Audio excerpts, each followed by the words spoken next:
आउज़ुबिल्लाहि मिनश्शैतानिर्रजीम बिस्मिल्लाहिर्रहमानिर्रहीम अस्सलामु अलैकुम वरहमतुल्लाहि वबरकातुहू। बिहम्दिही ताला आज हम अपने सब्जेक्ट बैंकिंग के लेक्चर नंबर 7 में इस वक्त मौजूद हैं और आज आपको थोड़ा सा बोर्ड पे जो है वो कुछ मटेरियल उर्दू में लिखा हुआ नज़र आ रहा होगा। तो असल में कुछ हमारे उर्दू मीडियम के स्टूडेंट्स भी हैं जो जिनके मतलब ये की रिक्वेस्ट है कि सर थोड़ा सा उर्दू में भी इसको जो है वो एक्सप्लेन कर दिया करें या बोर्ड पे नाम लिख दिया करें ताकि हमें आसानी हो। तो बिल्कुल आपकी जो भी रिक्वेस्ट होगी इंशाल्लाह जहाँ पे भी आपको किसी किस्म की ज़रूरत पेश आएगी हम आपके साथ साथ चलते रहेंगे। वही सीक्वेंस है, हम सबसे पहले देखेंगे कि हमने पिछले लेक्चर्स में क्या किया है। लास्ट जो हमारा लेक्चर था उसमें हमने जो टॉपिक कंप्लीट नहीं किया था बल्कि वो कुछ हमने उसकी काइंड्स पढ़ी थी। वो टॉपिक था kinds of banks by ownership. ये मेन टॉपिक है जो हमारा चल रहा है, काइंड्स बैंकों की इकसाम मिल्कियत के एतबार से। तो उसमें हमने जो पहली तीन थी वो हमारी चूँकि बिलोंग करती थी, पहले भी हम उसको पढ़ चुके हैं। प्रिंसिपल ऑफ कॉमर्स में तो मैंने बड़ा डीपली दोबारा एक्सप्लेन किया था कि जो बैंक प्राइवेट कंपनी के तौर पे कायम होते हैं या चलते हैं या चलाए जाते हैं उन्हें हम प्राइवेट बैंक्स कह रहे होते हैं। जो बैंक पब्लिक लिमिटेड कंपनी के तौर पे इस्टेब्लिश्ड होते हैं और फिर उन्हीं उसूलों और कानून के तहत चलाया जाता है वो पब्लिक लिमिटेड बैंक्स कहलाते हैं। और इसी तरीके से जो बैंक पार्टनरशिप के उसूलों के तहत फॉर्म होते हैं उन्हें हम क्या कह रहे होते हैं, पार्टनरशिप बैंक कह रहे होते हैं। आज हम यहीं से सिलसिले को कंटिन्यू करेंगे। अभी हमारा वही मेन टॉपिक चल रहा है, kinds of banks by ownership. Ownership के एतबार से जो हमारे पास नेक्स्ट काइंड है वो है नेशनलाइज्ड बैंक। नेशनलाइज्ड बैंक क्या होते हैं इसको जरा आप ध्यान में रखिएगा, कंफ्यूज नहीं होइएगा। ऐसे बैंक्स जो कि पहले as a public limited company form हो और बाद में उसे कौमी मिल्कियत में ले लिया जाए, यानी कि नेशनलाइज कर दिया जाए। आपने बड़ा प्राइवेटाइज का तो आपको पता है कि बहुत सी ऐसी कंपनीज हैं जिनको आपने सुना होगा, जैसे कि पीटीसीएल प्राइवेटाइज हुई थी। तो वो हुआ क्या था, प्राइवेटाइज होने का मतलब, ये नेशनलाइज होने का मतलब क्या होता है, मतलब ओनरशिप की जो शक्ल है ना वो तब्दील हो जाती है। वो किस तरह से तब्दील होती है, एक पब्लिक लिमिटेड बिजनेस है, अगर उसके मोर देन 51% शेयर, ठीक है, वो कौन परचेज कर ले, गवर्नमेंट परचेज कर ले, तो वो प्राइवेट जो पब्लिक बिजनेस था वो फिर क्या कहलाएगा, वो पब्लिक बिजनेस शिफ्ट हो जाएगा किसके अंदर, नेशनलाइज्ड बिजनेस के अंदर। नेशनलाइज्ड बिजनेस में फिर क्या होगा कि मैनेजमेंट का जो कंट्रोल है वो फिर चला जाएगा कौमी मिल्कियत के एतबार से, जो भी कौमी सतह पर मतलब देखने वाले लोग हैं उसको उनकी मैनेजमेंट हो जाएगी। यानी फिर वहां पर जो सिस्टम होगा, जो भी नेचर ऑफ मैनेजमेंट होगा वो रियासती एतबार से देखा जाएगा कि मतलब उसके लिए एक्सपर्ट्स जो हैं वो उसको डील कर लेंगे। यानी वो जो पब्लिक का एक तबका था, पब्लिक के तबके में एक सिलेक्टेड उसकी मैनेजमेंट थी, क्योंकि पब्लिक लिमिटेड कंपनी में हमने पढ़ा है कि एक प्राइवेट मैनेजमेंट, उसकी अलग से एक मैनेजमेंट होती है और बाकी उसके जो ओनर्स होते हैं वो शेयर होल्डर्स होते हैं। तो वो मैनेजमेंट चेंज हो जाएगी। फिर अगर मोर देन 51% शेयर्स गवर्नमेंट उसके परचेज कर लेती है तो फिर वो पब्लिक बैंक नहीं रहेगा, फिर वो नेशनलाइज्ड बैंक हो जाएगा। यानी उसकी जो ओनरशिप की हैसियत है वो क्या हो जाएगी, कौमी हो जाएगी।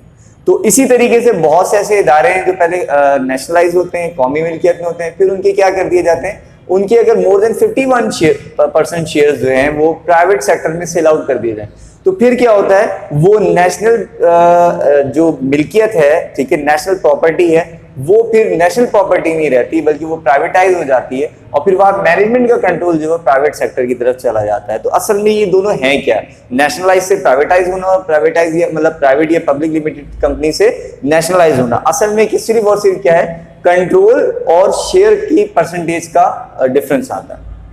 मतलब कि कोई कंपनी जो बतौर नेशनल कंपनी अगर बनी है, अगर उसके मोर देन 51% शेयर जो है वो बेच दिए जाए प्राइवेट सेक्टर को तो दो बातें होंगी। सबसे पहले तो उसकी नेचर चेंज हो जाएगी, वो प्राइवेटाइज हो जाएगी, नेशनल नहीं रहेगी। सो दूसरा, उसका जो मैनेजमेंट का कंट्रोल है वो भी किसके पास चला जाएगा, प्राइवेट सेक्टर में। सेम इसी तरीके से अगर कोई कंपनी जो है वो पब्लिक लिमिटेड कंपनी है, ठीक है, तो उसकी जो अपनी एक पब्लिक की तरफ से सिलेक्टेड मैनेजमेंट है वो उसको रन कर रही है, अगर उसके मोर देन 51% शेयर जो है वो गवर्नमेंट परचेज कर लेती है तो फिर अब उस कंपनी के ऊपर क्या होगा, सबसे पहले तो ये होगा कि उसका नेचर चेंज हो जाएगा, वो नेशनलाइज कहलाएगी। दूसरा, उसकी मैनेजमेंट पे जो कंट्रोल है वो फिर किसका हो जाएगा, हुकूमत का हो जाएगा। तो ये है बेसिकली प्राइवेटाइज होना या नेशनलाइज होना, इसको ध्यान में रखिएगा। अब कोई भी ऐसा बैंक फॉर्मली यानी कि पहले formally formed as public bank, जो कि पहले कायम हुआ as a public bank and later nationalised, और बाद में उसकी क्या कर दिया जाए, उसे नेशनलाइज कर दिया जाए। नेशनलाइज से मुराद क्या है कि उसकी मोर देन 51% शेयर्स जो है वो गवर्नमेंट सेक्टर परचेज कर ले, तो गवर्नमेंट का कंट्रोल हो जाएगा उस बैंक पे, ठीक है। तो फिर वो बैंक क्या कहलाएगा, नेशनलाइज्ड बैंक कहलाएगा। मेरा नहीं ख्याल कि इसमें कोई बहुत मुश्किल चीज है, बल्कि उम्मीद करता हूं कि कंसेप्ट आपको क्लियर हो गया होगा, क्योंकि मैंने एग्जांपल से समझाया कि किस तरह प्राइवेटाइज होती हैं, बिजनेस प्राइवेटाइज होते हैं, और किस तरह बिजनेस जो है वो नेशनलाइज होते हैं। तो यानी कि किस तरह जो है वो निजी कंपनी की हैसियत से वो मतलब कौमी हैसियत में चले जाते हैं, या अवामी कंपनी की हैसियत से जो है वो कौमी मिल्कियत में जाते हैं, और किस तरह कौमी मिल्कियत की चीज़ें जो है वो निजी मिल्कियत में ट्रांसफ़र होती हैं। तो बस ये ट्रांसफ़र ही है जो इसको एक नई कैटेगरी यहाँ पर जो या एक नई काइंड जो है वो तश्कील दे देता है। वो बैंक्स जो as a public limited company यानी अवामी कंपनी के तौर पे फॉर्म हुए हों, और बाद में जो है वो उन्हें नेशनलाइज कर दिया गया। अब क्वेश्चन एक आता है कि ऐसा क्यों होता है सर, प्राइवेट से नेशनलाइज और नेशनलाइज से प्राइवेटाइज क्यों करते हैं? तो ये असल में जो होता है वो कई फैक्टर्स इसके पीछे काम करते हैं, जिसमें आम तौर पे जो रीजन है, 2-3 रीजन में शॉर्ट आपको बताऊंगा ताकि आपके जहन में। ऐसे इदारे जो मुल्क के लिए बड़ी अहमियत के हामिल हों, लेकिन उनकी मैनेजमेंट का अच्छा कंट्रोल, लेट सपोज जो है वो हो पहले गवर्नमेंट के इदारे, लेकिन उसकी मैनेजमेंट प्रोफेशनल मैनेजमेंट ना हो पा रही हो, अच्छी तरह से ना हो पा रही हो, तो उसके काम को बेहतर बनाने के लिए क्या किया जाता है, तो उसे प्राइवेट सेक्टर को दे दिया जाता है। क्योंकि प्राइवेट सेक्टर जब उसे परचेज कर लेता है तो उसका पूरा फोकस जो होता है अपने बिजनेस की तरफ होता है, तो उससे क्या होता है, उस बिजनेस की सर्विसेज इंप्रूव हो जाती हैं या पहले से बेहतर हो जाती हैं। इसी तरीके से नेशनलाइज करने का जो तस्वुर है वो इस तरह भी होता है कि अगर कोई इदारा जो है वो इतना ज्यादा मतलब अहम हो कि वो हर जगह इन्वॉल्व हो, लेकिन साथ साथ उसकी वजह से डिस्टर्बेंस बहुत क्रिएट हो रही हो, या वो मुल्की एतबार से, कौमी सलामती के एतबार से जो है वो किसी के बहुत सारे खतरात का, बहुत सारे कॉन्फ्लिक्ट्स का बाइस बन रहा हो, वो अपनी जो सर्विसेज हैं कौम को अच्छी तरह से ना दे रहा हो, तो उसको कंट्रोल करने के लिए भी क्या किया जाता है, उन इदारों को फिर नेशनलाइज कर दिया जाता है ताकि उस पर गवर्नमेंट का कंट्रोल आ जाए, वो अपनी लिमिट में रह के काम कर सके। तो ये बड़ा एक डीप तस्वुर है, मैंने आपको बड़ा मुख्तसर सा बयान किया है। अगर हम सिर्फ कंपनी को सामने रखते हुए, काइंड्स ऑफ ओनरशिप को सामने रखते हुए अगर देखें, तो ऐसे बैंक जो पब्लिक लिमिटेड कंपनी के तौर पे कायम हो और बाद में उन्हें क्या किया जाए, उसके मोर देन 51% शेयर्स हुकूमत परचेज कर ले और उसका मैनेजमेंट का कंट्रोल हुकूमत के पास आ जाए, तो ऐसे बैंक्स को हम क्या कहेंगे, kinds of bank by ownership के एतबार से कहेंगे नेशनलाइज बैंक। इसी तरीके से अब आगे चलते हैं, स्टैट्यूटरी और चार्टर्ड बैंक, आईनी बैंक और मंशूरी बैंक, इनको समझने से पहले आपको मैं एक कंसेप्ट देना चाहूंगा, तो आपको ये दोनों बैंक खुद ही क्लियर हो जाएंगे। पूरी दुनिया में जो गवर्नमेंट सिस्टम है, यानी कि जो मुल्क को चलाने का जो निज़ाम है, किसी भी मुल्क को ऑपरेट करने का जो निज़ाम है, वो दो तरह का चल रहा है, ठीक है। एक तो निज़ाम है जो कि रियासती निज़ाम, यानी कि जिसमें क्या होता है कि वो पॉलिटिकल लीडर्स होती हैं, पॉलिटिकल पार्टीज होती हैं, ठीक है, उनमें से उनके इलेक्शंस होते हैं, फिर उनकी पॉलिटिकल पार्टीज में से कोई लीडर आता है, वो लीडर क्या करता है, फिर वो चीफ मिनिस्टर बनता है, इसी तरह प्राइम मिनिस्टर होते हैं। तो वो पूरी पॉलिटिकल पार्टी क्या करती है, वो किसी मुल्क को चलाने का कंट्रोल अपने हाथ में संभालती है। ऐसी जो गवर्नमेंट्स होती हैं, ठीक है, वो क्या कर रही होती हैं, वो कहलाती हैं बेसिकली सिंपल नेशनल गवर्नमेंट्स कहलाती हैं। नेशनल गवर्नमेंट्स जो होती हैं वो मुल्क को अपने एतबार से जब चलाती हैं तो वो प्रोविंशियल असेंबलीज और नेशनल असेंबलीज बनाती हैं, जिसमें MNAs MPs वगैरह होते हैं। ये आप काफ़ी न्यूज़ में सुनते रहते हैं। वो जो कौमी असम्बलियाँ होती हैं या सूबाई असम्बलियाँ होती हैं, असल में उनका काम होता है लेजिस्लेटिव जो भी एडिशन करना है, यानी कानून साजी करना, मुख्तलिफ एतबार से मुल्क को चलाने के लिए कानून साजी करना, ठीक है। ये हुआ एक निज़ाम मुल्क को चलाने का, यानी एक तो एक निज़ाम है जिसमें आपने देखा कि गवर्नमेंट तश्कील पाती है। अच्छा, कुछ मुल्कों में लेकिन अगर हम गौर करें तो हम इसकी बिल्कुल बरक्स एक चीज़ नजर आएगी जिसे हम कहते हैं किंगडम का निज़ाम कहते हैं। जैसे आप सऊदी अरबिया को देखें तो वहाँ पे आपको नजर आएगा कि वहाँ पे जो मुल्क को चलाने का निज़ाम है वो इस तरह से नहीं है कि वहाँ पे पॉलिटिकल पार्टीज हैं, उनके इलेक्शन होते हो, बल्कि एक किंगडम का सिलसिला चला आ रहा है, बादशाहत का निज़ाम चला आ रहा है। बादशाह, उसके बाद उसका शहजादा, फिर वो शहजादा बादशाह बन जाता है, फिर उसका शहजादा आ जाता है। इसी तरह ये सिलसिला चलता रहता है। हुकूमत के जो इख्तियारात हैं, मुल्क को चलाने के जो इख्तियारात हैं, वो बादशाही खानदान के पास क्या होते हैं, महफूज होते हैं। इसी तरीके से बरतानिया है, ठीक है, उसमें आप देख लें तो आपको नजर आ जाएगा कि यही किंगडम का निज़ाम फॉलो किया जा रहा होता है। तो ये दो तरीक़ेकार है बेसिकली किसी मुल्क को चलाने के लिए, सिंपल। इन दोनों में बहुत ज़्यादा कोई फ़र्क नहीं है, सिर्फ इस निज़ाम का फ़र्क है। यानी वो कंट्रीज जहां पे गवर्नमेंट सिस्टम फॉलो किया जाता है, अगर वहां पर कोई बैंक कायम किया जाए, किस तरह से, banks established through a resolution. तो ऐसे, अच्छा अब यहां पे रेजोल्यूशन क्या है, करारदाद।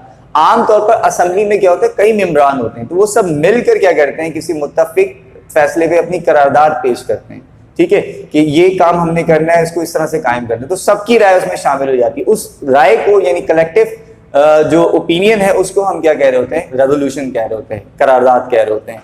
तो ऐसे बैंक्स जो इस्टेब्लिश्ड हो थ्रू अ रेजोल्यूशन, एक करारदाद के जरिए, बाय लेजिस्लेटिव असेंबली, जो भी कानून की वहां पे असेंबली है जो कानून साजी करती है, ठीक है। अगर कोई ऐसा मुल्क जिसमें हुकूमती निज़ाम फॉलो किया जाता है और वहां की हुकूमत, वहां की असेंबली जो है वो कोई खास करारदाद मंजूर करे और उसके तहत किसी भी जरूरत के तहत कोई खास बैंक कायम करे, तो वो क्या कहलाएगा, स्टैट्यूटरी बैंक कहलाएगा। अब स्टैट्यूटरी बैंक यानी आईनी बैंक को अगर हम अपनी एग्जाम्पल के तौर पे देखना चाहें, तो पाकिस्तान में जो हमारा सेंट्रल बैंक है, सेंट्रल बैंक किसने कायम किया, हमारी हुकूमती निज़ाम ने कायम किया, ठीक है। उसको किस तरह कायम किया गया, बिल्कुल इसी तरीके से लेजिस्लेटिव असेंबली ने उसको एक रेजोल्यूशन के तहत कायम किया है, ठीक है। तो हमारा जो सेंट्रल बैंक है वो ओनरशिप के एतबार से कौन सा बैंक कहलाएगा, स्टैट्यूटरी बैंक कहलाएगा, क्योंकि ऐसा बैंक जो हुकूमती निज़ाम के तहत उसकी जो लेजिस्लेटिव असेंबली है, अगर एक खास करारदाद या रेजोल्यूशन के जरिए कोई खास बैंक कायम करे, तो वो बाई ओनरशिप क्या कहलाता है, स्टैट्यूटरी बैंक कहलाता है या आईनी बैंक कहलाता है, सिंपल। अब इसी का यही प्रोसेस है, आप ध्यान रखिएगा, सिर्फ हुकूमत का फर्क है।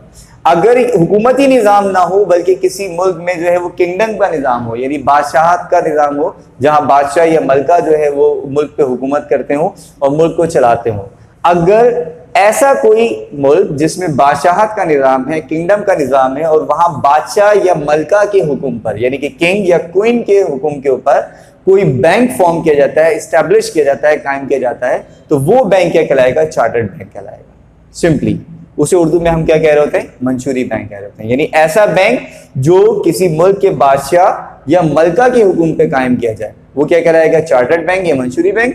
जबकि दूसरी तरफ जो है वो कई दुनिया के ममालिक ऐसे जहां हुकूमती निज़ाम है, तो अगर कोई बैंक लेजिस्लेटिव असेंबली यानी जो उसकी सूबाई या कौमी असेंबली होती है, उसकी करारदाद के तहत, उसकी रेजोल्यूशन के तहत अगर फॉर्म किया जाएगा, तो वो क्या कहलाएगा, स्टैट्यूटरी बैंक कहलाएगा। दोनों में सिर्फ जो फर्क है वो किस चीज का है, निज़ाम, जो हुकूमत यानी कि मुल्क को चलाने वाला निज़ाम है। आइए एक बार अपने तमाम टॉपिक का जो आज हमने पढ़ा है उसका एक रिवीजन करते हैं ताकि हमें आसानी हो जाए। हमने किया था काइंड्स ऑफ बैंक को बाय ओनरशिप, और बाय ओनरशिप के एतबार से जो हमने डिस्कस किया वो हमने पहला जो चौथा हमारा बैंक है वो है नेशनलाइज्ड बैंक। नेशनलाइज्ड बैंक का मतलब ये है कि एक बैंक जो पहले पब्लिकली फॉर्म्ड हुआ हो, यानी उसने अपनी स्टार्टिंग जो की हो वो पब्लिक लिमिटेड कंपनी के तौर पे की हो, बाद अभी उसको किसी भी रीजन की बुनियाद पर हुकूमत उसके 51% से ज़्यादा शेयर्स परचेज कर ले और उसकी मैनेजमेंट का कंट्रोल अपने पास ले ले, तो वो बैंक कहलाएगा नेशनलाइज्ड बैंक। इसी तरीके से अगर हम आगे चलें काइंड्स की तरफ, तो हमने दो काइंड्स पढ़ी हैं, स्टैट्यूटरी बैंक्स यानी कि आईनी बैंक्स और चार्टर्ड बैंक्स मंशूरी बैंक। इन दोनों में जो फ़र्क है वो रियासती निज़ाम का फ़र्क है कि बाज़ ममालिक में जो हुकूमत का सिस्टम फॉलो किया जाता है, इलेक्शंस के थ्रू लीडर्स आते हैं पॉलिटिकल पार्टीज़ के और वो मुल्क में minister, chief minister, prime ministers बनते हैं और हुकूमत चलाते हैं। जबकि दूसरी तरफ किंगडम का निज़ाम होता है जिसमें एक ख़ास ख़ानदान जो है वो हुक्मरानी कर रहा होता है, बादशाह होता है, फिर उसका शहजादा होता है, फिर वो बादशाह बन जाता है, फिर उसका शहजादा होता है, ठीक है।